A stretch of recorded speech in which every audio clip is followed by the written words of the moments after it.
أعوذ بالله من الشيطان الرجيم بسم الله الرحمن الرحيم يا أيها الذين آمنوا اذكروا نعمة الله عليكم إذ جاءتكم جنود فأرسلنا عليهم ريحا وجنودا لم تروها وكان الله بما تعملون بصيرا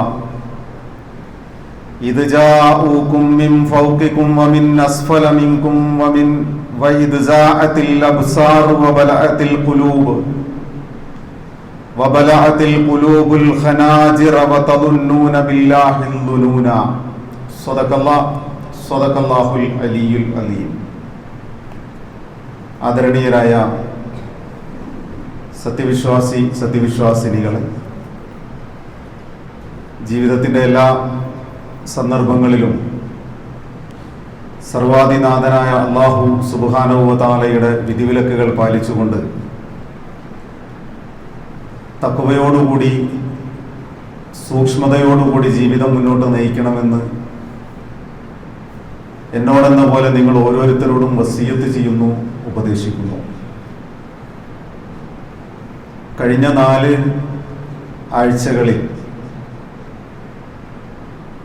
ഒരേ വിഷയത്തിൽ നിന്നുകൊണ്ടുള്ള ഖുത്ബകളാണ് തുടർന്നു വന്നുകൊണ്ടിരുന്നത്. മുസ്ലിം സമുദായം ഓരോ കാലഘട്ടങ്ങളിലും അഭിമുഖീകരിക്കേണ്ടി വരുന്ന പരീക്ഷണങ്ങളെയും വെല്ലുവിളികളെയും മുന്നിൽ വെച്ചുകൊണ്ട്, വിശേഷിച്ച് വർത്തമാന സാഹചര്യങ്ങളെ പരിശോധനാ വിധേയമാക്കിക്കൊണ്ട് ചില ഭൗതികമായ കാരണങ്ങളെയും പരിഹാര മാർഗങ്ങളെയും കുറിച്ചാണ് 4 ആഴ്ചകളിലും വ്യത്യസ്ത നിരീക്ഷണങ്ങളായി സഹോദരങ്ങളുടെ മുമ്പിൽ പങ്കുവച്ചത്. ഇൻഷാ അല്ലാഹ് ഇന്ന് ആഗ്രഹിക്കുന്നത് ആ വിഷയത്തിന്റെ ഒരു പൂർത്തീകരണമാണ്. പൂർത്തീകരണം എന്ന് പറയാൻ കഴിയില്ല, അർദ്ധവിരാമമാണ്. ഭൗതികമായ കാരണങ്ങളെയും പരിഹാരങ്ങളെയും നാം ചർച്ച ചെയ്തതിനു പുറമെ ആത്മീയമായ നിലവാരത്തിൽ നിന്നുകൊണ്ടുള്ള ഒരു ആത്മവിമർശനത്തിന്റെയും അന്വേഷണത്തിന്റെയും തലം കൂടി മനസ്സിലാക്കേണ്ടതുണ്ട്. ആ ഒരു ആത്മവിമർശനം കൂടി കടന്നു വരുമ്പോൾ മാത്രമാണ് ഉമ്മത്ത് മുസ്ലിമയെ സംബന്ധിച്ചിടത്തോളം അവർ അഭിമുഖീകരിച്ചുകൊണ്ടിരിക്കുന്ന പ്രശ്നങ്ങളിൽ എന്താണ് അതിൻ്റെ അടിസ്ഥാനപരമായ കാരണങ്ങൾ എന്നതും എങ്ങനെ ആ പ്രശ്നങ്ങളെ മറികടക്കാം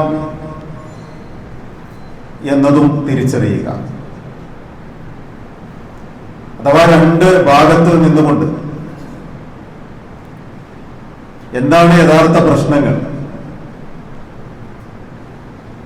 എങ്ങനെ ആ പ്രശ്നങ്ങളെ മറികടക്കാൻ കഴിയും, ഈ 2 ചോദ്യങ്ങൾക്ക് അല്ലാഹുവിന്റെ റസൂൽ സല്ലല്ലാഹു അലൈഹി വസല്ലം തിരുമേനിയുടെ അധ്യാപനങ്ങളിൽ ഒതുങ്ങി നിന്നുകൊണ്ടുള്ള ചില വിലയിരുത്തലുകളാണ് സൂചിപ്പിക്കാൻ ആഗ്രഹിക്കുന്നത്. നമ്മുടെ സാമൂഹിക അന്തരീക്ഷത്തിൽ നഷ്ടപ്പെട്ടു പോവുകയും വർത്തമാന സാഹചര്യത്തിൽ ഏറ്റവും വിലമതിക്കുകയും ചെയ്യേണ്ട ഒന്നായി മാറി യഥാർത്ഥത്തിൽ സമാധാനവും സൗഹൃദവും എന്ന് പറയുന്നത്. അത് രണ്ടും നഷ്ടപ്പെട്ട് കഴിഞ്ഞിരിക്കുന്നു. ഒരു സത്യവിശ്വാസിയെ സംബന്ധിച്ചിടത്തോളം അല്ലാഹുവിന്റെ റസൂൽ തിരുമേനി സല്ലല്ലാഹു അലൈഹി വസല്ലം അഭിമുഖീകരിച്ച അഹ്സാബ് യുദ്ധവേളയെ ഓർമ്മിപ്പിക്കും വിധത്തിലുള്ള അവസ്ഥാവിശേഷങ്ങളിലൂടെയാണ് പലപ്പോഴും ചരിത്രത്തിൽ അവർ കടന്നുപോയിട്ടുള്ളത്, വർത്തമാനത്തിൽ അവർ ജീവിച്ചുകൊണ്ടിരിക്കുന്നത്. അഹ്സാബ് യുദ്ധം, അൽ അഹ്സാബ് എന്ന പദം ഉദ്ദേശിക്കുന്നത് പോലെ തന്നെ കൊച്ചു കൊച്ചു സംഘങ്ങൾ ഒരുമിച്ചുകൂടി വ്യത്യസ്ത ആശയധാരയിലുള്ള, വ്യത്യസ്ത കാഴ്ചപ്പാടുകളിലുള്ള, വ്യത്യസ്ത നാടുകളിൽ ജീവിച്ചുകൊണ്ടിരിക്കുന്ന ഒരുപാട് സംഘങ്ങൾ ഒരുമിച്ചുകൂടി ഇസ്ലാമിനെതിരെ തിരിഞ്ഞ സന്ദർഭമാണ്. മക്കയിൽ ഖുറൈശികൾ മാത്രമായിരുന്നില്ല. ഖുറൈശികൾ അവരെ പിന്തുണക്കാൻ കഴിയുന്ന മദീനയിലെ മുഴുവൻ ഗോത്രങ്ങളെയും കുടുംബങ്ങളെയും, അവരിൽ ജൂത മതവിശ്വാസികൾ ഉണ്ടായിരുന്നു, മജൂസികൾ ഉണ്ടായിരുന്നു, മതമുള്ളവരും മതമില്ലാത്തവരും ഉണ്ടായിരുന്നു. പക്ഷേ ഈ കൊച്ചു സംഘങ്ങളിൽ എല്ലാവരുടെയും ഒരു പൊതുവായ ശത്രു എന്ന് പറയുന്നത് ഇസ്ലാമായിരുന്നു. അങ്ങനെയാണ് വലിയ ഒരു സംഘം, ഏതാണ്ട് 10,000-ൽ പരം വരുന്ന ആളുകൾ സർവായുധ വിഭൂഷിതരായ നിലയിൽ അള്ളാഹുവിന്റെ റസൂൽ സല്ലല്ലാഹു അലൈഹി വസല്ലം നേതൃത്വം കൊടുക്കുന്ന ഇസ്ലാമിക സംഘത്തെ ഇല്ലായ്മ ചെയ്യണമെന്ന് ആഗ്രഹിച്ച് ഇറങ്ങിത്തിരിക്കുന്നത്. ഞാൻ സൂചിപ്പിച്ചത് ആ ഏറ്റുമുട്ടൽ ഏതെങ്കിലും ഒരു ഗോത്രത്തിന്റെ ഭാഗത്ത് നിന്നോ ഒരു വിഭാഗത്തിന്റെ ഭാഗത്ത് നിന്നോ ആയിരുന്നില്ല എന്നതുപോലെ ഇപ്പോഴും മുസ്ലിം സമൂഹം അഭിമുഖീകരിക്കുന്ന പ്രതിസന്ധികൾ ഏതെങ്കിലും ഒരു സംഘത്തിൽ നിന്ന് മാത്രമല്ല, മറിച്ച് നാനാദിശയിൽ നിന്നും ഇസ്ലാമിക സമൂഹം പരീക്ഷിക്കപ്പെടുന്നുണ്ട്. ഇത്തരമൊരു സാഹചര്യത്തിൽ ആത്മവിമർശനം എന്ന് പറയുന്ന ഒരു നിലവാരത്തിൽ നിന്നുകൊണ്ട് നമ്മളൊന്ന് ചോദിച്ചാൽ, അള്ളാഹുവിന്റെ റസൂൽ സല്ലല്ലാഹു അലൈഹി വസല്ലം തിരുമേനി ഒരു ഹദീസിലൂടെ പറയുന്ന വർത്തമാനമുണ്ട്. യൂഷകുൽ ഉമമു അൻ തദാഅ അലൈക്കും കമാ തദാഅ അൽ ആകിലതു ഇലാ ഖിസ്അതിഹാ. ഒരു കാലഘട്ടം കടന്നു വരാനുണ്ട്. അന്ന് ആർത്തിമൂത്ത് വിശന്ന് വലഞ്ഞിരിക്കുന്ന മനുഷ്യൻ തന്റെ ഭക്ഷണ തളികയിലേക്ക് ആർത്തിയോടുകൂടി കൈയിട്ട് വാരുന്നത് എങ്ങനെയാണോ ആ രീതിയിൽ ഈ മുസ്ലിം സമുദായം, ഉമ്മത്ത് മുസ്ലിമ ആക്രമിക്കപ്പെടുന്ന ഒരു സാഹചര്യമുണ്ടാകും. വിശന്ന് വലഞ്ഞിരിക്കുന്ന ഒരു മനുഷ്യൻ ഭക്ഷണത്തോട് കാണിക്കുന്ന ആർത്തി പോലെ സത്യവിശ്വാസികളുടെ മേൽ കയ്യേറ്റം നടക്കുന്ന ഒരു കാലഘട്ടമുണ്ടാകും. ഫഖാലൽ ഖായിലു, അപ്പോൾ ഒരു മനുഷ്യൻ ചോദിച്ചു, വമിൻ ഖില്ലത്തുൻ നഹ്നു യൗമഇദിൻ, ഞങ്ങളന്ന് എണ്ണത്തിൽ വളരെ കുറവായിരിക്കുമോ? നമുക്ക് യഥാർത്ഥത്തിൽ സുപരിചിതമാണ് ഈ ഹദീസ്. ഞങ്ങളന്ന് എണ്ണത്തിൽ വളരെ കുറവായിരിക്കുമോ അള്ളാഹുവിന്റെ റസൂലെ? ആശങ്കയാണ്. ഖാല ബൽ അൻതും യൗമഇദിൻ കസീർ, അല്ല, നിങ്ങളായിരിക്കും എണ്ണത്തിൽ അധികം ഉണ്ടാവുക, നിങ്ങൾ ധാരാളം ഉണ്ടാകും. പക്ഷേ എണ്ണത്തിൽ അത്രയധികം ആളുകൾ ഉണ്ടായിരിക്കുമ്പോഴും നിങ്ങളുടെ ഭൗതികമായ അംഗബലം എത്ര വലുതാണെങ്കിൽ പോലും നിങ്ങൾ കയ്യേറ്റം ചെയ്യപ്പെടുന്ന അവസ്ഥാവിശേഷം ഉണ്ടാകും. വലാകിന്നകും ഉസാഉൻ കഉസാഇസ് സൈൽ. കാരണം, അതിന്റെ ഒന്നാമത്തെ കാരണം, നിങ്ങൾ ഒഴുക്കിനനുസരിച്ച് ഒഴുകുന്ന ചണ്ടികൾ പോലെ ആയിട്ടുണ്ടാകും. നിങ്ങൾ പേരുകൊണ്ട് ഉമ്മത്ത് മുസ്ലിമയാണ്. ആലോചിച്ച് നോക്കൂ, ഈ ആത്മവിമർശനം നടത്തുന്നത് ആരാണ്? അഷ്റഫുൽ ഖൽഖ് റസൂലുള്ളാഹി സ്വല്ലല്ലാഹു അലൈഹി വസല്ലം തിരുമേനിയാണ്. ഏതെങ്കിലും ഒരു മനുഷ്യൻ ഈ സമൂഹത്തെ നോക്കിയിട്ട് പറയുന്ന വർത്തമാനമല്ല. വരാൻ പോകുന്ന ഒരു കാലഘട്ടത്തിൽ ഉമ്മത്ത് മുസ്ലിമ കയ്യേറ്റങ്ങൾക്ക് വിധേയമാകാനുള്ള അടിസ്ഥാനപരമായ കാരണങ്ങളിലേക്ക് അവരുടെ ചിന്തയെ കൊണ്ടുവരുമ്പോൾ പറയുന്ന ഒന്നാമത്തെ കാരണം വലാകിന്നകും ഉസാഉൻ കഉസാഇസ്സൈൽ, ഒഴുക്കിൽ ഒഴുകിക്കൊണ്ടിരിക്കുന്ന ചപ്പ് ചവറ് ചണ്ടികൾ പോലെയായിരിക്കും. ഒരു പുഴ അതിന്റെ ഒഴുക്ക് ആരംഭിക്കുമ്പോൾ നല്ല തെളിനീരാണ്, ശുദ്ധമായ ജലമാണ്, നല്ല തെളിഞ്ഞ വെള്ളമാണ്. പക്ഷെ അതിന്റെ ഉറവയിൽ നിന്നിങ്ങനെ ഒഴുകി മലഞ്ചെരിവുകളിലൂടെ ഒഴുകി കുത്തിയൊലിച്ച് വരുമ്പോൾ അതിലേക്ക് ഒരുപാട് ചപ്പുചവറുകളും ചണ്ടികളും കടന്നു വരും.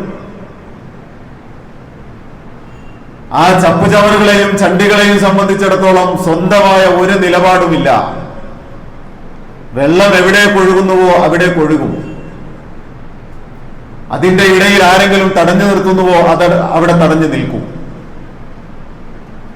അതിന്റെ ഇടയിൽ ആരെങ്കിലും വഴിതിരിച്ചു വിടുന്നുണ്ടോ വഴിതിരിഞ്ഞു പോകും. അതിനിടയ്ക്ക് ആരെങ്കിലും എടുത്ത് വലിച്ചെറിഞ്ഞ് കളയുന്നുണ്ടോ വലിച്ചെറിഞ്ഞ് കളയപ്പെടുന്നിടത്തേക്ക് പോകും. അത് അവശിഷ്ടമാണ്.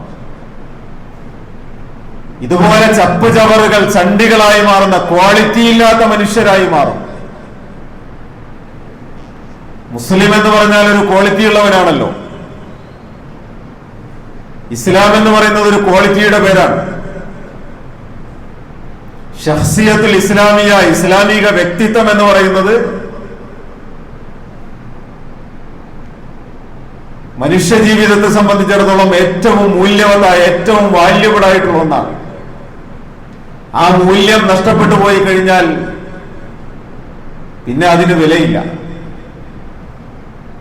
അപ്പൊ ചപ്പ് ചവറുകൾ ഒഴുകിപ്പോകുന്നത് പോലെ ഒഴുകുന്ന ഒരു സമൂഹമായി നിങ്ങൾ മാറും. മാത്രമല്ല, അങ്ങനെ ഒരു സാഹചര്യത്തിൽ കടന്നു വന്നാൽ വലയൻസിഅന്നല്ലാഹു മിൻ സുദൂരി അദുവികും അൽ മഹാബത മിൻകും, അല്ലാഹു സുബ്ഹാനഹു വ തആല നിങ്ങളുടെ ശത്രുക്കളുടെ മനസ്സിൽ നിന്ന് നിങ്ങളെ കുറിച്ച ഭയം എടുത്തു മാറ്റും. മഹാബത്ത് എന്നാണ്. മഹാബത്ത് എന്ന് പറഞ്ഞാൽ ഖൗഫ് എന്നല്ല അർത്ഥം. അറബി ഭാഷയിൽ ഭയം എന്നുള്ളതിന് പല വർത്തമാനങ്ങളുമുണ്ട്. ഖൗഫ് എന്ന് പറഞ്ഞാൽ പേടിയാണ്. പക്ഷെ ഇവിടെ ചപ്പുചവറുകളായി ചണ്ടികളായി മാറിയ ഒരു സമൂഹത്തെ സംബന്ധിച്ച് അള്ളാഹു പറയുന്നത് ശത്രുക്കളുടെ മനസ്സിൽ നിന്ന് നിങ്ങളെ കുറിച്ച മഹാബത്ത് എടുത്തു കളയപ്പെടും. വലയൻസിഅന്നല്ലാഹു, അള്ളാഹു എടുത്തു മാറ്റും. വെറുതെ എടുത്തു മാറ്റുമെന്നല്ല പറഞ്ഞത്, തീർച്ചയായും എടുത്തു മാറ്റും. മഹാബത്ത് എന്ന് പറഞ്ഞാൽ ആദരവാണ്, സ്ഥാനമാനങ്ങളാണ്, പരിഗണനയാണ്. ഒരു സത്യവിശ്വാസിയായ മനുഷ്യന് മറ്റൊരു മനുഷ്യന്റെ മനസ്സിൽ കിട്ടുന്ന പരിഗണനയുണ്ട്. മറ്റൊരു സമൂഹത്തിന്റെ ഇടയിൽ ലഭ്യമാകുന്ന ആദരവുണ്ട്. മറ്റൊരു സമൂഹം വിലയിരുത്തേണ്ട മാന്യതയുണ്ട്. ആ മാന്യത അള്ളാഹു എടുത്തു കളയും. കാരണം എന്താ? നിങ്ങൾ ക്വാളിറ്റി ഇല്ലാത്തവരായി മാറുമ്പോഴാണ്, നിങ്ങൾ ഗുണനിലവാരമില്ലാത്തവരായി മാറുമ്പോഴാണ്. എന്നിട്ട് ആ ഗുണനിലവാരമില്ലാത്ത ചപ്പ് ചവറുകൾ ചണ്ടികളായി നിങ്ങൾ മാറാൻ കാരണം എന്ത് എന്നുകൂടി റസൂൽ സല്ലല്ലാഹു അലൈഹി വസല്ലം പറയുന്നു. നിങ്ങൾ വലയഖദിഫന്ന ഫീ ഖുലൂബികും അൽ വഹൻ, തീർച്ചയായും നിങ്ങളുടെ ഹൃദയങ്ങളിൽ വഹന് ബാധിച്ചിട്ടുണ്ടാകും.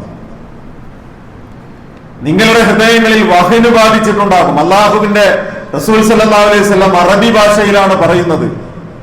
അറബി അറിയുന്ന സമൂഹത്തോടാണ് സംസാരിക്കുന്നത്.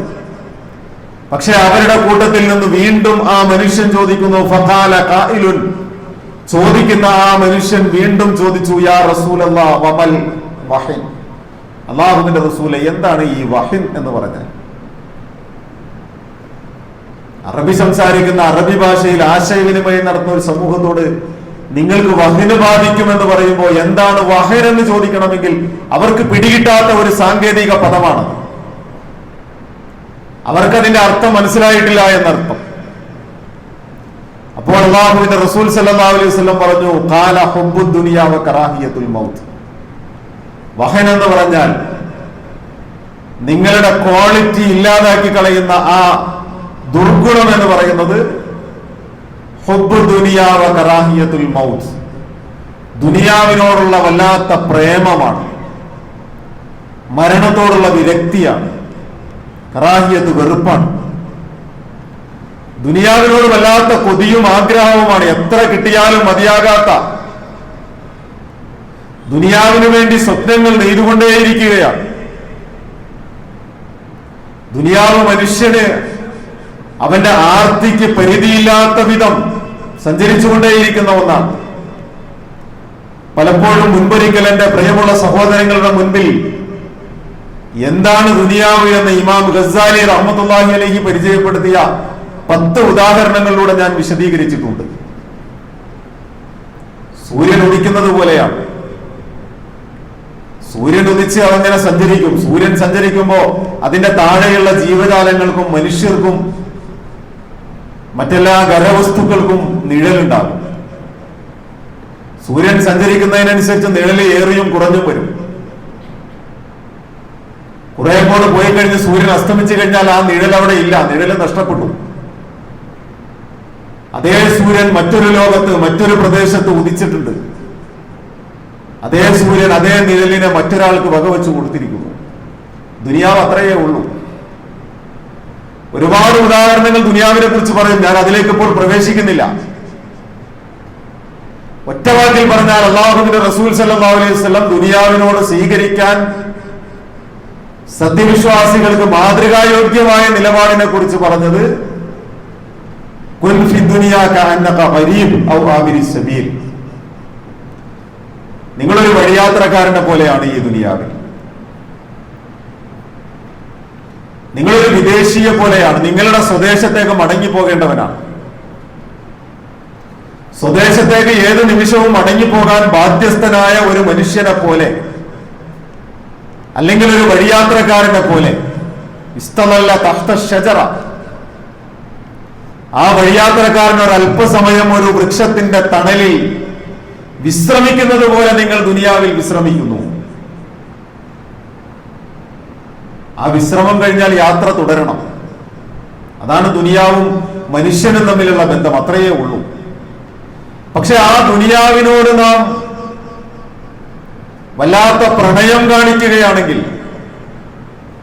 പലപ്പോഴും അങ്ങനെയാണല്ലോ, പുറത്തു വെക്കേണ്ടത് പുറത്തു വെക്കണം, ഹൃദയത്തിൽ വെക്കേണ്ടത് ഹൃദയത്തിൽ വെക്കണം. ഹൃദയത്തിൽ നിറയ്ക്കേണ്ടത് അള്ളാഹുവിനോടുള്ള സ്നേഹമാണ്. ദുനിയാവിനോടുള്ള സ്നേഹം പുറത്തു വെക്കാനുള്ളതാണ്. പക്ഷേ പലപ്പോഴും ഹൃദയത്തിൽ നാം നിറച്ചു വെക്കുക ദുനിയാവിനോടുള്ള സ്നേഹമായിരിക്കും. ദുനിയാവിനോടുള്ള സ്നേഹം നാം നിറച്ചു വെക്കുന്നിടത്തോളം നമ്മുടെ ക്വാളിറ്റി നമ്മളിൽ നിന്ന് കുറഞ്ഞുകൊണ്ടേയിരിക്കും. അല്ലാഹു സുബ്ഹാനഹു വ തആലയുടെ കാഴ്ചപ്പാടിൽ ഹുബ്ബു ദുനിയ വ കറാഹിയത്തുൽ മൗത്ത്, മരണത്തോട് വല്ലാത്ത പേടിയാണ്, മരിക്കാൻ വല്ലാത്ത ഭയമാണ്. അഥവാ ദുനിയാവിൽ ജീവിച്ച് കൊതി തീർന്നിട്ടില്ല എന്നർത്ഥം. പലപ്പോഴും നാം പറയാറുണ്ട്, സത്യവിശ്വാസികളുടെ ഒരു സ്വഭാവം എന്ന അർത്ഥത്തിൽ മഹാനായ ഖാലിദ് ഇബ്നു വലീദ് റളിയല്ലാഹു അൻഹു അഭിമുഖീകരിക്കുന്ന ഒരു യുദ്ധഭൂമി. നാളെ നേരം പുലർന്നാൽ യുദ്ധം ആരംഭിക്കണം. തലേ ദിവസം മറുഭാഗത്തുള്ള സൈനിക നേതാവുമായി നടക്കുന്ന ഒരു സന്ധി സംഭാഷണമുണ്ട്. ആ സന്ധി സംഭാഷണത്തിലൂടെ യുദ്ധം ഒഴിവാക്കാൻ കഴിഞ്ഞാൽ സമാധാനത്തോടുകൂടി പിരിയാം. പക്ഷെ ആ സന്ധി സംഭാഷണത്തിൽ മറുഭാഗത്ത് നിന്ന് സൈന്യാധിപൻ പറയുന്നു, ഞങ്ങൾ തന്നെയാണ് വിജയിക്കാനുള്ളവർ, ഞങ്ങൾ എണ്ണത്തിൽ കൂടുതലുണ്ട്, ഞങ്ങളുടെ കൂട്ടത്തിൽ നല്ല മെയ്വഴക്കത്തോടുകൂടി ആയുധാഭ്യാസം നടത്താൻ കഴിയുന്നവരുണ്ട്, അതുകൊണ്ട് ഞങ്ങൾ തന്നെയാണ് വിജയിക്കുക. ആ വർത്തമാനത്തിന് മഹാനായ ഖാലിദ് ഇബ്നു വലീദ് റളിയല്ലാഹു അൻഹു അദ്ദേഹത്തിന്റെ പിന്നിൽ അണിനിരക്കാൻ പോകുന്ന ഒരു സൈന്യത്തെ മുന്നിൽ വെച്ചുകൊണ്ട് കൊടുക്കുന്ന മറുപടി, എന്നോടൊപ്പം ഒരു സംഘമുണ്ട്, ഈ യുദ്ധഭൂമിയിലേക്ക് ഇറങ്ങി തിരിച്ചിട്ടുള്ള എന്നോടൊപ്പം കടന്നു വന്നിട്ടുള്ള ഒരു സംഘമുണ്ട്. അവരുടെ പ്രത്യേകത യുഹിബ്ബൂനൽ മൗത കമാ തുഹിബ്ബൂനൽ ഹയാത്ത്, അവർ മരണത്തെ സ്നേഹിക്കുന്നവരാണ്. നിങ്ങൾ ഏത് രീതിയിലാണോ ദുനിയാവിനെ, ജീവിതത്തെ നിങ്ങൾ സ്നേഹിച്ചുകൊണ്ടിരിക്കുന്നത്, നിങ്ങൾ ഈ ദുനിയാവിലെ ഭൗതികമായ ജീവിതത്തെ എങ്ങനെ നിങ്ങൾ സ്നേഹിച്ചു കൊണ്ടിരിക്കുന്നുവോ അതേ രീതിയിൽ മരണത്തെ സ്നേഹിക്കുകയും അള്ളാഹുവിനെ കണ്ടുമുട്ടാൻ കൊതിക്കുകയും ചെയ്തുകൊണ്ടിരിക്കുന്ന ഒരു സംഘമാണ് എന്നോടൊപ്പം വന്നിട്ടുള്ളത്. പിന്നെ എങ്ങനെയാണ് ഞങ്ങൾ പരാജിതരാവുക? അവിടെ പ്രിയമുള്ളവരെ മനസ്സിലാക്കേണ്ടത്, നല്ല ക്വാളിറ്റിയുള്ള ഒരു സമൂഹത്തെ വാർത്തെടുക്കാൻ കഴിഞ്ഞത് ഈ ഒരു ചിന്തയാണ് എന്നാണ്. നേരെ മറിച്ച് അഹ്സാബ് യുദ്ധവേളയിൽ ഞാൻ ആദ്യമേ പറഞ്ഞു വെച്ചതുപോലെ എല്ലാ സംഘങ്ങളും ഒന്നു ചേർന്ന് ഇസ്ലാമിക സമൂഹത്തിന്റെ നേരെ കടന്നാക്രമണം നടത്തുമ്പോ അല്ലാഹു സുബ്ഹാനഹു വ തആല പറയുന്നുണ്ട്, ഇത് ജാഊകും മിൻ ഫൗഖികും വ മിൻ അസ്ഫല മിൻകും, നിങ്ങളുടെ മുകളിൽ നിന്നും താഴെ നിന്നും ശത്രു സമൂഹത്താൽ ആക്രമിക്കപ്പെട്ട സന്ദർഭത്തിൽ വൈദ് സാഅത്തിൽ അബ്സാറു വ ബലഅത്തിൽ ഖുലൂബു അൽ ഹനാജിർ, നിങ്ങളുടെ കണ്ണുകൾ പുറത്തേക്ക് തള്ളുകയും ഹൃദയങ്ങൾ തൊണ്ടയിലേക്ക് ഉയർന്നു വരികയും ചെയ്ത ഒരു സാഹചര്യമുണ്ട്. ആ ഭയത്തിന്റെ ഭീതിജനകമായ അന്തരീക്ഷത്തെ അള്ളാഹു വർണ്ണിക്കുകയാണ്. നിങ്ങളുടെ കണ്ണുകൾ പുറത്തേക്ക് തള്ളി, നിങ്ങളുടെ ഹൃദയങ്ങൾ തൊണ്ടയിലേക്ക് ഉയർന്നു വരുന്ന ഒരു സാഹചര്യം ഉണ്ടായിരുന്നു. അള്ളാഹുവിനെ കുറിച്ച് നിങ്ങൾ ഒരുപാട് ചിന്തകൾ, ഒരുപാട് ഊഹങ്ങളിൽ നിങ്ങൾ അഭിരമിച്ച സന്ദർഭമുണ്ട്. അള്ളാഹു പരീക്ഷിച്ചതാണ്. അതിന്റെ തൊട്ട് മുൻപത്തെ സൂക്തത്തിൽ പറയുന്നുണ്ട്, നിങ്ങൾ കാണുന്നതും കാണാത്തതുമായ സൈന്യത്തെ അയച്ചുകൊണ്ട്, കാറ്റിനെ അയച്ചുകൊണ്ട് അള്ളാഹു നിങ്ങളെ സഹായിച്ചു. പക്ഷെ അപ്പോഴും അവരുടെ കൂട്ടത്തിലെ കപടവിശ്വാസികളുടെ നിലപാടിനെയും സത്യവിശ്വാസികളുടെ നിലപാടിനെയും അല്ലാഹു സുബ്ഹാനഹു വ തആല ഉയർത്തി കാണിച്ചു. എന്തിനാണെന്നോ, അത്തരം പരീക്ഷണ ഘട്ടങ്ങളിലൂടെ കടന്നു പോകുമ്പോ എന്റെയും നിങ്ങളുടെയും നിലപാടിനെ ഒന്ന് എടുത്തു വെച്ച് നോക്കാൻ. എന്റെ നിലപാട് മുനാഫിക്കിന്റേതാണോ, എന്റെ നിലപാട് മുസ്ലിമിന്റേതാണോ? ഇതിലേത് നിലപാടാണ് ഞാൻ എടുത്തത് എന്ന് പരിശോധിക്കാൻ അഹ്സാബ് യുദ്ധവേള വിശുദ്ധ ഖുർആൻ സൂറത്തുൽ അഹ്സാബ് വിലയിരുത്തുന്നിടത്ത് കാണാൻ കഴിയും. അതിൽ മുനാഫിക്കുകളുടെ നിലപാട് വൈദ് യഖൂലുൽ മുനാഫിഖൂന വല്ലദീന ഫീ ഖുലൂബിഹിം മറദുൻ, കപടവിശ്വാസികളും ഹൃദയത്തിൽ രോഗവുമായി വന്നിട്ടുള്ള ആളുകളുടെയും വർത്തമാനത്തിൽ അവർ പറഞ്ഞു വച്ചത് മാ വഅദനല്ലാഹു വറസൂലുഹു ഇല്ലാ ഗുറൂറ, അല്ലാഹുവും അല്ലാഹുവിന്റെ റസൂലും നമ്മോട് വാഗ്ദാനം ചെയ്തത് വഞ്ചനയല്ലാതെ മറ്റൊന്നുമല്ല. നമ്മളെ കുറെ വ്യാമോഹിപ്പിക്കുന്ന സ്വപ്നങ്ങളിൽ നമ്മളെ കൊണ്ടുവന്ന് നിർത്തുക മാത്രമാണ് ചെയ്തത്. അള്ളാഹു നമ്മെ സഹായിക്കാമെന്ന് പറഞ്ഞിരുന്നു, ഇല്ല, ഇപ്പോൾ സഹായിക്കുന്നില്ല, നമ്മെ വഞ്ചിച്ചിരിക്കുന്നു. അള്ളാഹുവിന്റെ സഹായം ഇറങ്ങുമെന്ന് പറഞ്ഞു, എവിടെ സഹായം? ഇങ്ങനെ അള്ളാഹുവും അള്ളാഹുവിന്റെ റസൂലും നമ്മെ വഞ്ചിച്ചു എന്ന് നിരാശയുടെ വർത്തമാനത്തിൽ നിന്നുകൊണ്ട് നിലപാടെടുത്ത ഒരു സമൂഹത്തെ വിശുദ്ധ ഖുർആൻ വരച്ചു വെച്ചു. രണ്ടാമതൊരു സമൂഹത്തെ കുറിച്ച് പറഞ്ഞു, വലമ്മാ റഅൽ മുഅ്മിനൂന അൽ അഹ്സാബ്, ഈ കൊച്ചു കൊച്ചു സംഘങ്ങൾ എല്ലാം അണിനിരക്കുന്ന ആ രംഗം സത്യവിശ്വാസികൾ കണ്ട സാഹചര്യത്തിൽ അവർ പറഞ്ഞു, ഖാലു ഹാദാ മാ വഅദനല്ലാഹു വറസൂലു, അവർ പറഞ്ഞു, ഇതാണ് അള്ളാഹുവും അള്ളാഹുവിന്റെ റസൂലും ഞങ്ങളോട് വാഗ്ദാനം ചെയ്തത്. അള്ളാഹുവും അള്ളാഹുവിന്റെ റസൂലും ഞങ്ങളോട് വാഗ്ദാനം ചെയ്തത് ഇതാണ്. വസദഖല്ലാഹു വറസൂലു, അള്ളാഹുവും അള്ളാഹുവിന്റെ റസൂലും സത്യം പറഞ്ഞിരിക്കുന്നു, സത്യം പാലിച്ചിരിക്കുന്നു. വമാ സാദഹും ഇല്ലാ ഈമാനം വതസ്ലീമാ. വല്ലാത്ത ഒരു പ്രയോഗമാണത്. അവസാനിപ്പിക്കുമ്പോൾ അള്ളാഹു പറയുന്ന ആ വാക്കുണ്ടല്ലോ, വമാ സാദഹും ഇല്ലാ ഈമാനം വതസ്ലീമാ.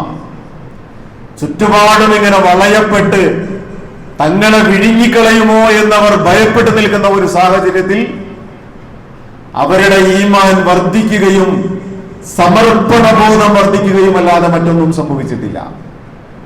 സത്യവിശ്വാസികളുടെ ഈമാൻ വർദ്ധിച്ചിരിക്കുന്നു. അള്ളാഹുവിലുള്ള അവരുടെ സമർപ്പണ ബോധം വർദ്ധിച്ചിരിക്കുന്നു. അള്ളാഹു ഞങ്ങൾക്ക് വാഗ്ദാനം ചെയ്തത് ഇത് തന്നെയാണ് എന്ന്. പ്രിയമുള്ളവരെ, ഞാൻ സൂചിപ്പിച്ചു വന്ന ഒന്നാമത്തെ സംഗതി, ഒരുപാട് വൈതരണികളെ അഭിമുഖീകരിക്കേണ്ടി വരുന്ന പരീക്ഷണങ്ങളുടെ തീച്ചുളയിലൂടെ കടന്നു പോകേണ്ടി വരുമ്പോൾ സത്യവിശ്വാസികൾക്ക് ഉണ്ടാകേണ്ട ബോധ്യം എന്തുകൊണ്ട് ഞങ്ങൾ പരീക്ഷിക്കപ്പെടുന്നു എന്ന ആത്മവിമർശനത്തിൻ്റെതാണ്. ആ ആത്മവിമർശനത്തിൽ വഹ്ന് ബാധിച്ചിട്ടുണ്ടോ എന്ന നിരീക്ഷണം നടത്തണം. ദുനിയാവിനോടുള്ള പ്രണയത്തിലും മരണത്തോടുള്ള ഭയത്തിലും നിന്നുകൊണ്ടാണോ ജീവിതത്തെ നോക്കിക്കാണുന്നത് എന്ന് നാം നിരീക്ഷിക്കണം. ഒഴുക്കിനൊപ്പം ഒഴുകിക്കൊണ്ടിരിക്കുന്ന ചണ്ടികൾ പോലെയാണോ നാം ഉള്ളത് എന്ന് നോക്കണം. എങ്കിൽ മറുഭാഗത്തിന്റെ മനസ്സിൽ നിന്ന്, അവരുടെ സദസ്സിൽ നിന്ന്, അവരുടെ ഹൃദയങ്ങളിൽ നിന്ന് അല്ലാഹു സുബ്ഹാനഹു വ തആല നിങ്ങളെക്കുറിച്ച് ആദരണീയതയും നിങ്ങളെക്കുറിച്ച് പരിഗണനയും എടുത്തു മാറ്റിക്കളയും. നിങ്ങൾ ക്വാളിറ്റി ഇല്ലാത്ത മനുഷ്യരാണ് എന്നർത്ഥം. ഇനി ഇതിനൊരു പരിഹാരമുണ്ടാകണ്ടേ? കാരണങ്ങൾ കണ്ടെത്തി കഴിഞ്ഞാൽ പിന്നെ ഒരു പരിഹാരമുണ്ടാകണം. ആ പരിഹാരത്തെ കുറിച്ച് നാം ചിന്തിച്ചാൽ അല്ലാഹുവിന്റെ റസൂൽ തിരുമേനി സല്ലല്ലാഹു അലൈഹി വസല്ലം മഹാനായ അബൂദർ റളിയല്ലാഹു അൻഹുവിനെ ഉപദേശിച്ചുകൊണ്ട് പറയുന്ന 4 വാക്യങ്ങളുണ്ട്. നമ്മുടെ കുടുംബജീവിതം, നമ്മുടെ സാമൂഹ്യ ജീവിതം, നമ്മുടെ വ്യക്തി ജീവിതം, നമ്മുടെ സാമ്പത്തിക ജീവിതം എല്ലാത്തിനെയും ഇഴപിരിച്ചു വെച്ചുകൊണ്ടുള്ള 4 കാമ്പും കാതലുമായ നിർദ്ദേശങ്ങൾ. അതിൽ ഒന്നാമത്തേത് അബൂദർ റളിയല്ലാഹു അൻഹുവിനോട് പറയുന്നത്, നീ അല്ലാഹുവിനോട് സംസാരിക്കുവാൻ സമയം കണ്ടെത്തണം എന്നാണ്. നമ്മളൊക്കെ ഒരുപാട് സംസാരിക്കുന്നുണ്ട്. നമ്മുടെ ജീവിതത്തിൽ നാം ആരെല്ലാമായി കണ്ടുമുട്ടുന്നുവോ അവരോടെല്ലാം നാം സംസാരിക്കുന്നുണ്ട് ഓരോ ദിവസവും. നമുക്ക് ഏറ്റവും വേണ്ടപ്പെട്ട, നാം ഏറ്റവും സ്നേഹിക്കുന്ന ആളുകളോട്, ഒരുപക്ഷെ അവർ നമ്മുടെ ഇണകളായിരിക്കാം, നമ്മുടെ സുഹൃത്തുക്കളായിരിക്കാം, മണിക്കൂറുകളോളം നമ്മൾ സംസാരിക്കും. പലപ്പോഴും നമ്മുടെ സുഹൃത്തുക്കളോടുള്ള മണിക്കൂറുകളോളമുള്ള നമ്മുടെ സംസാരങ്ങളെ കുറിച്ച് ഇണകൾ ചോദിക്കും, എന്താണ് ഇത്രമാത്രം നിങ്ങൾക്ക് പറയാനുള്ളത് എന്ന് ചോദിക്കുമ്പോൾ ഞങ്ങൾ തമ്മിലുള്ള സ്നേഹബന്ധം അത്രമാത്രം രൂഢമൂലമാണ് എന്ന് നാം പറയും. പക്ഷേ അല്ലാഹുവിന്റെ റസൂൽ തിരുമേനി സല്ലല്ലാഹു അലൈഹി വസല്ലം പറയുന്നു, നിങ്ങൾ നിങ്ങളുടെ റബ്ബിനോട് സംസാരിക്കുവാൻ സമയം കണ്ടെത്തണം. നമ്മൾ എപ്പോഴാണ് അല്ലാഹുവിനോട് സംസാരിക്കുന്നത്? 5 നേരത്തെ നമ്മുടെ നമസ്കാര വേളകളിലാണ്. ആ നമസ്കാരങ്ങൾക്ക് ശേഷമുള്ള അല്പം ചില പ്രാർത്ഥനകളിലാണ്. അതിനപ്പുറം അല്ലാഹുവുമായി നമ്മൾ സംസാരിക്കുന്നുണ്ടോ എന്ന് നാം ഒന്ന് ആലോചിച്ചു നോക്കണം. അല്ലാഹു നമ്മെ വല്ലാതെ സ്നേഹിക്കുന്നുണ്ട്. അല്ലാഹു നമ്മെ കേൾക്കാൻ കൊതിക്കുന്നുണ്ട്. അതുകൊണ്ടല്ലേ സൂറത്തുൽ ഫാത്തിഹ പാരായണം ചെയ്യുമ്പോ ഞാനും നിങ്ങളും ആവർത്തിച്ച് പറഞ്ഞുകൊണ്ടിരിക്കുന്ന ഓരോ വാക്കുകൾക്കും അല്ലാഹു സുബ്ഹാനഹു വ തആല മലക്കുകളോട് പറയുന്നത്, നോക്കൂ, ഹമിദനി അബ്ദി, സബ്ബഹനി അബ്ദി, മജ്ജദനി അബ്ദി. എന്റെ അടിമ എന്നെ സ്തുതിക്കുന്നത് കാണുന്നില്ലേ? എന്റെ അടിമ എന്നെ പ്രകീർത്തിക്കുന്നത് കാണുന്നില്ലേ? എന്റെ അടിമ എന്നെ ശ്രേഷ്ഠനാക്കുന്നത് കാണുന്നില്ലേ എന്ന് മലക്കുകളോട് ഇങ്ങനെ ഓരോ ആയത്തുകളെയും കുറിച്ച് പറഞ്ഞുകൊണ്ടിരിക്കുക. സൂറത്തുൽ ഫാത്തിഹയുടെ മഹത്വമാണ്. ഇത് വേറെ തന്നെ സമയം ഒരുപാട് എടുത്ത് പറയേണ്ട വിഷയവുമാണ്. പ്രിയമുള്ളവരെ, ഞാൻ പറയുന്നത് അല്ലാഹുവിന്റെ റസൂൽ സല്ലല്ലാഹു അലൈഹി വസല്ലം അബൂദർ റളിയല്ലാഹു അൻഹുവിന് കൊടുക്കുന്ന ഒന്നാമത്തെ നിർദ്ദേശം ഇതാണ്: നീ നിന്റെ റബ്ബുമായി കണ്ടുമുട്ടാൻ, നീ നിന്റെ റബ്ബുമായി സംസാരിക്കാൻ സമയം കണ്ടെത്തണം. നിനക്ക് ഒരുപാട് പ്രശ്നങ്ങൾ ഉണ്ടാകാം. നിന്റെ പ്രശ്നങ്ങൾ നിനക്ക് ഇറക്കി വെക്കണോ? അതിനുള്ള അത്താണിയാണ് നിന്റെ നാഥൻ.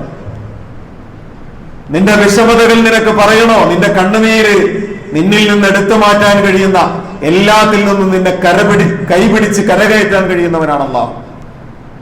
അതുകൊണ്ട് നിന്റെ വാക്കുകൾ കൊണ്ട്, നീ വർത്തമാനം കൊണ്ട് നീ അല്ലാഹുവിലേക്ക് ചേർന്ന് നിൽക്കണം. എന്റെ നാഥ, എന്റെ റബ്ബെ. ആ ഒരു വിളിക്ക് പോലും ഒരു മാധുര്യമുണ്ട്, അറിയുമോ? എന്റെ റബ്ബെ എന്ന് വിളിക്കുമ്പോ നമ്മുടെ തലച്ചോറല്ല അനങ്ങിയത്. നമ്മൾ ആലോചിച്ച് നോക്കൂ, ഒന്ന് വിളിച്ചു നോക്കൂ, അപ്പോൾ അറിയാം. അനങ്ങിയത് നമ്മുടെ ഹൃദയമാണ്. എന്റെ റബ്ബ് എന്ന് പറയുമ്പോ, അഥവാ നമ്മുടെ ഹൃദയത്തിന്റെ ഉള്ളിൽ അള്ളാഹു ഉണ്ടാകണം എന്നർത്ഥം. അള്ളാഹുവിനോട് സംസാരിക്കുവാൻ നമ്മൾ സമയം കണ്ടെത്തണം. നമ്മുടെ ക്വാളിറ്റി ഇങ്ങനെ വർദ്ധിച്ചു വരും. രണ്ടാമത് അബൂദർ റളിയല്ലാഹു അൻഹുവിന് അള്ളാഹുവിന്റെ റസൂൽ സല്ലല്ലാഹു അലൈഹി വസല്ലം കൊടുക്കുന്ന ഉപദേശം, നിന്നെ വിചാരണ ചെയ്യാൻ നീ സമയം കണ്ടെത്തുക എന്നതാണ്. നിന്റെ റബ്ബിനോട് നീ സംസാരിച്ചു കഴിഞ്ഞാൽ നിന്നോട് നീ സംസാരിക്കണം. അവിടെ നീ നിന്നെ ചോദ്യം ചെയ്യണം. കാരണം മറ്റാർക്കും അറിയാത്ത ഒരു നീ നിന്റെ ഉള്ളിലുണ്ട്. നിന്റെ റബ്ബിനും നിനക്കും മാത്രം പിടികിട്ടുന്ന ഒരു നീ എന്റെ ഉള്ളിലുണ്ടല്ലോ. മറ്റാർക്കും അറിയാത്ത ഒരു ഞാൻ. ആ ഞാൻ ആരാണ് എന്നത് എനിക്കറിയാം, എന്റെ റബ്ബിനറിയാം. എങ്കിൽ പിന്നെ ആ ഞാൻ എന്നോട് തന്നെ ചില ചോദ്യങ്ങൾ ചോദിക്കണം ഓരോ ദിവസവും. വല്ലപ്പോഴും സംഭവിക്കേണ്ടതിനെ കുറിച്ചല്ല ഈ പറയുന്നത്. ആത്മവിചാരണ, ഹസിബു ഖബ്ല അൻ തുഹാസബു എന്ന് പറഞ്ഞില്ലേ? നിങ്ങൾ നിങ്ങളെ വിചാരണ ചെയ്യണം. എപ്പോൾ?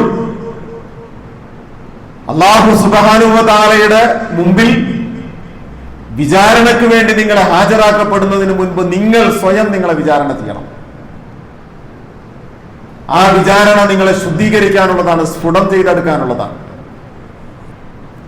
അപ്പോൾ ഒന്നാമത്തേത് നിങ്ങൾ നിങ്ങളുടെ റബ്ബിനോട് സംസാരിക്കാൻ സമയം കണ്ടെത്തലാണ്. രണ്ടാമത്തേത് നിങ്ങൾ നിങ്ങളോട് സംസാരിക്കാൻ, നിങ്ങളെ വിചാരണ ചെയ്യാൻ സമയം കണ്ടെത്തലാണ്. മൂന്നാമത്തേത് നിങ്ങൾ അള്ളാഹുവിന്റെ സൃഷ്ടികളെ കുറിച്ച് ചിന്തിക്കാൻ സമയം കണ്ടെത്തണം. നിങ്ങളുമായി ഇടപഴകുന്ന നിങ്ങളുടെ സഹജീവികൾ ഉണ്ടാകാം, നിങ്ങളുടെ കുടുംബാദികൾ ഉണ്ടാകാം, നിങ്ങളുടെ സുഹൃത്തുക്കൾ ഉണ്ടാകാം, ചുറ്റുപാടുമുള്ള ജീവജാലങ്ങൾ ഉണ്ടാകാം, പ്രകൃതിയുണ്ട്, പ്രപഞ്ചമുണ്ട്, കാറ്റും മഴയും സൂര്യനും ചന്ദ്രൻ ഒക്കെയുണ്ട്. എല്ലാത്തിനെയും കുറിച്ച്, അതിന്റെ എല്ലാത്തിന്റെയും പിന്നിലെ സൃഷ്ടി വൈഭവത്തെ കുറിച്ച്, ആ പ്രപഞ്ചവും ഞാനും തമ്മിലുള്ള ബന്ധത്തെ കുറിച്ച് അങ്ങനെ ഒരല്പസമയം ചിന്തിക്കുവാനുള്ള സമയം മാറ്റിവെച്ചേക്കണം. അതിനുള്ള സമയവും കണ്ടെത്തണം. പിന്നെ ബാക്കിയുള്ള സമയമോ? അബൂദർ ഗഫാരി റളിയല്ലാഹു അൻഹുവിനോട് നാലാമത്തെ നിർദ്ദേശം അല്ലാഹുവിന്റെ റസൂൽ സല്ലല്ലാഹു അലൈഹി വസല്ലം കൊടുക്കുകയാണ്. നിനക്കും നിന്റെ കുടുംബത്തിനും ഭക്ഷണത്തിനും വസ്ത്രത്തിനും വേണ്ടി നീ അധ്വാനിക്കണം. അതെവിടെയാണോ ഉള്ളത് അന്വേഷിച്ച് കണ്ടെത്തണം. അതിനുവേണ്ടി നീ അധ്വാനിക്കണം, പണിയെടുക്കണം. അപ്പൊ ആലോചിച്ച് നോക്കൂ, 4 നിർദ്ദേശങ്ങൾ, വലിയ വിശദീകരണങ്ങൾ ആവശ്യമില്ലാത്ത വിധം അള്ളാഹുവിന്റെ റസൂൽ സല്ലല്ലാഹു അലൈഹി വസല്ലം നമ്മെ പഠിപ്പിക്കുന്നതാണ്. നിങ്ങളുടെ വ്യക്തിത്വത്തെ എങ്ങനെ മനോഹരമാക്കാം, നിങ്ങൾ എങ്ങനെ ക്വാളിറ്റിയുള്ളവരായി മാറും, നിങ്ങൾ എങ്ങനെ ദുനിയാവിനോടുള്ള ഈ സ്നേഹത്തിൽ നിന്നും മരണത്തോടുള്ള വെറുപ്പിൽ നിന്നും മറികടക്കാൻ കഴിയും. ഇത് ഞാനും നിങ്ങളും ഉൾപ്പെടെയുള്ള മുഴുവൻ സമൂഹത്തോടും കൂടിയിട്ട് അള്ളാഹുവിന്റെ റസൂൽ തിരുമേനി സല്ലല്ലാഹു അലൈഹി വസല്ലം നൽകുന്ന മറുപടിയാണ്. അള്ളാഹുവിനോട് സംസാരിക്കുക, നിങ്ങളോട് തന്നെ സംസാരിക്കുക. നിങ്ങൾ പ്രപഞ്ചത്തെക്കുറിച്ചും പ്രകൃതിയെക്കുറിച്ചും സൃഷ്ടാവിനെ കുറിച്ചും നിങ്ങൾ ചിന്തിക്കുക. നിങ്ങൾ നിങ്ങളുടെ കുടുംബത്തിന് വേണ്ടി, നിങ്ങൾക്ക് വേണ്ടി അധ്വാനിക്കുക. പ്രിയമുള്ളവരെ, സൂചിപ്പിച്ചു വന്നത് ഒരുപാട് കാരണങ്ങൾ കഴിഞ്ഞ 4 ഖുത്ബകളിലൂടെ നമ്മൾ പങ്കുവച്ച ഭൗതികമായ കാരണങ്ങളുണ്ട് ഇസ്ലാമിക സമൂഹം പരീക്ഷിക്കപ്പെടാൻ. പക്ഷെ അതിനേക്കാളൊക്കെ മുളിച്ചു നിൽക്കുക ആന്തരികമായ ജീർണതകളായി. നമ്മുടെ ഗുണനിലവാരം നഷ്ടപ്പെട്ടാൽ പിന്നെ നമുക്ക് വിജയിക്കാൻ കഴിയില്ല. അതെവിടെയും നമുക്ക് നേടിയെടുക്കാൻ കഴിയില്ല. അതുകൊണ്ട് നാം നമ്മുടെ വ്യക്തിത്വത്തെ, നമ്മുടെ ക്വാളിറ്റിയെ നാം തിരിച്ചു പിടിക്കാൻ സന്നദ്ധരാകണം. എങ്കിൽ മറ്റെല്ലാം സ്വയം നമ്മിലേക്ക് വന്നു ചേരും എന്നുള്ളതാണ് യാഥാർത്ഥ്യം. അല്ലാഹു സുബ്ഹാനഹു വ തആല ആ അർത്ഥത്തിൽ ഏറ്റവും നല്ല സത്യവിശ്വാസികളായി ജീവിച്ച്, സത്യവിശ്വാസികളായി ലാ ഇലാഹ ഇല്ലല്ലാഹ് എന്ന കലിമത്തു തൗഹീദ് ഉച്ചരിച്ച് മരണപ്പെടാൻ ഭാഗ്യം സിദ്ധിക്കുന്ന സുഹൃതവാന്മാരായ സ്വാലിഹീങ്ങളായ അടിമകളുടെ കൂട്ടത്തിൽ നമ്മെ എല്ലാവരെയും ഉൾപ്പെടുത്തി അനുഗ്രഹിക്കുമാറാകട്ടെ. റബ്ബ് സുബ്ഹാനഹു വ തആല അവന്റെ ജന്നാത്തുൽ ഫിർദൗസിൽ ഒരുമിച്ച് കൂടാൻ ഭാഗ്യം സിദ്ധിക്കുന്നവരിൽ നമ്മെ എല്ലാവരെയും